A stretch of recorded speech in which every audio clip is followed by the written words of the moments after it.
Watch Dr. Drew's new show at 9 on HLN. Weeknights on HLN. Well, dating is out, hookups are in. I'm speaking in great generality. I'm on some campuses, maybe some people date, but for the most part, dating is something that Grandpa did. And on college campuses today, it's a hookup culture. That is these random, rapidly forming physical interactions for which there's no further contact anticipated. Kids only see two other options on college campuses these days, which is to be a friend with benefits, which looks great on paper, and as I pointed out before, communism looks good on paper too. That never works out for anybody. Or to get joined at the hip in these rapidly developing boyfriend-girlfriend relationships. But the organizing property of college campuses is the hookup culture. And the other thing about hookups that intrigues me is it's always intoxicated. Always intoxicated. It's got to be loaded to do it. It's such a cool thing. Nice. Well, talking to me about this are college students. Elric Mims, he plays the field. He's a hookup guy. Also got Chelsea Straiano. She is saving herself until marriage. And we have Denny Passaretti, who is sexually active. And, of course, my Loveline co-host and Dancing with the Stars star, first one kicked off, Psycho Mike Catherwood. And he is a recovering addict. And you were too busy doing that kind of stuff on your college years to really engage in the hookup culture. Yeah, I really realize hearing you talk about how now it's a hookup culture on college campuses that the 90s sucked.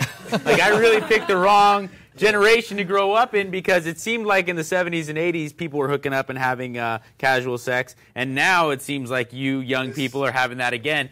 In the 90s, all these women had like self-respect, and they wanted you to write them a poem. No, in the 90s, everyone was worried. Well, you were busy doing drugs. Let's be fair. But it's true. And in 90s, everyone was freaking out about AIDS. That message was getting through, and then there was sort of a backlash from that, where people went, "Hey, that was no one I know, and therefore no one has it," which is also wrong. There was a big backlash. Yeah, I mean, I think with anything that kind of dominates pop culture, and certainly sex is one that's going to always be at the forefront of pop culture. There's going to be these cyclical things where people drop off and then the backlash to it. And like you mentioned, in the early 90s, there was kind of this Lilith Fair idea of respecting each other and everybody practiced safe sex because we're scared of AIDS and things like that. And then the late 90s, the ecstasy culture exploded, and then it was this more of a over-sexualized idea. It's still around. The ecstasy? It's still around. People, it's a lot of people in college that do it. And that do drugs and act out sexually. Yeah, they do a lot. But is it endemic? Is it sort of looked at as just a normal or cool thing to do?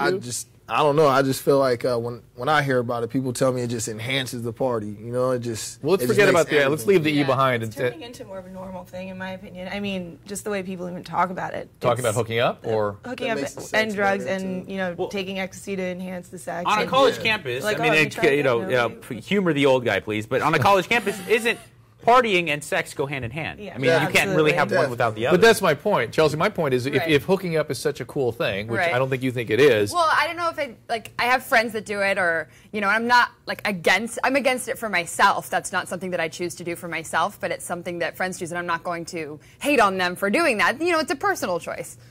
I love it. I'm not gonna lie. And I don't hate them for it. I mean, it's like. Well, most of the men are. It's very consistent. The way I state it is, it's very consistent with their motivational priorities. Right. How's that sound? That's pretty. That's pretty euphemistic way of saying it. But if it's so cool, why all the partying with it? Why do you have to get loaded to do it?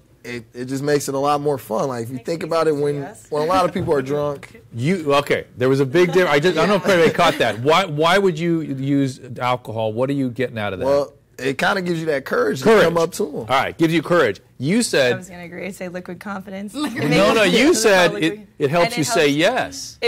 Well, yeah. What does that mean? Hold on. You shouldn't. It makes it okay. It inhibits your ability to. Yeah, but the boys. But that's what is like. I don't know. Some people that don't feel morally right doing things like that, they'll drink to make it okay. Exactly. So if you know it's not morally right to begin with, why should you use liquid confidence too? Here's what I hear when I go on college campuses. Let me tell you. I'm going to paraphrase what I think I'm hearing in this group.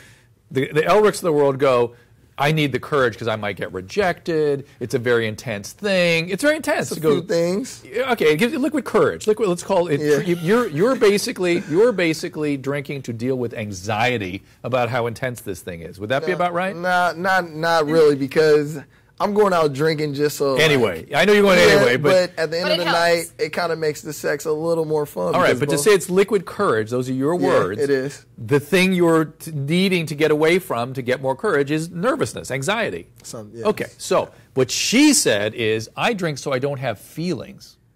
No, that is really strongly paraphrasing what I said. But that's not specifically why I drink, but I know that's that what you said. It makes it easier to say yes.